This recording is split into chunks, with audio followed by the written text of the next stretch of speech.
Hello, আসসালামু আলাইকুম। আজকে দুদিন ধরে ঢাকাতে প্রচণ্ড বৃষ্টি। দেখেন আকাশের কী অবস্থা, প্রচণ্ড মেঘ। ধীরে ধীরে বৃষ্টি পড়তেছে এই দুদিন ধরে। ঠিকমতো বাসা থেকেও বাইরে হওয়া যায় না। দেখেন গাছপালার কী অবস্থা, আকাশে প্রচণ্ড মেঘ জমে রয়েছে। বৃষ্টি অনুভূত পড়তেই আছে। আশপাশের আবহাওয়া প্রচণ্ড খারাপ। আজকেও সারাদিন বৃষ্টি হয়েছে, গতকালকেও সারাদিন হয়েছে এবং এখনও হইতেছে। দেখেন আকাশে কী পরিমাণ মেঘ জমে রয়েছে।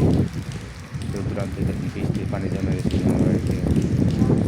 গাছপালার কী অবস্থা, হালকা বাতাসও আছে।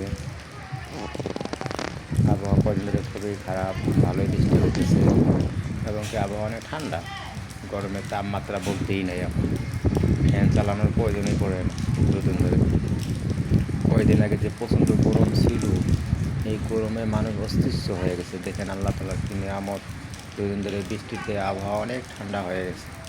যা পরিবেশ অনেক সুন্দর।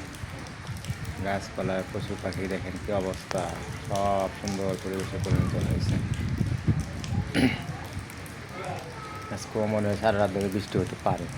এই ছাদের মধ্যে আনারস ধরে নাই, আনারস গাছ গাড়া হয়েছে, ফুলের টব লাগাচ্ছে ছাদে। দেখেন ছাদে কত পরিমাণ বৃষ্টির পানি জমে রয়েছে। নারকেল গাছ দেখা যায়। আকাশের অবস্থা খুবই খারাপ। এই দেখেন মেঘে বৃষ্টি হইতেই আছে, সব সময় বৃষ্টি পড়তেই আছে। ধীরে ধীরে বৃষ্টি, আমার কোনো পরিকল্পনা নাই, খালি বৃষ্টি হইতেই আছে। এখন পর্যন্ত সেই বৃষ্টি, আকাশের কী পরিস্থিতি দেখেন, মেঘ দিয়ে আকাশ একবারে ভরা, কিচ্ছু দেখা যায় না আসমানে, শুধু মেঘ আর মেঘ। হ্যাঁ, সন্ধ্যার দিকে আবহাওয়া অনেক সুন্দর। ওই যে দূর দূরান্ত দেখা যাচ্ছে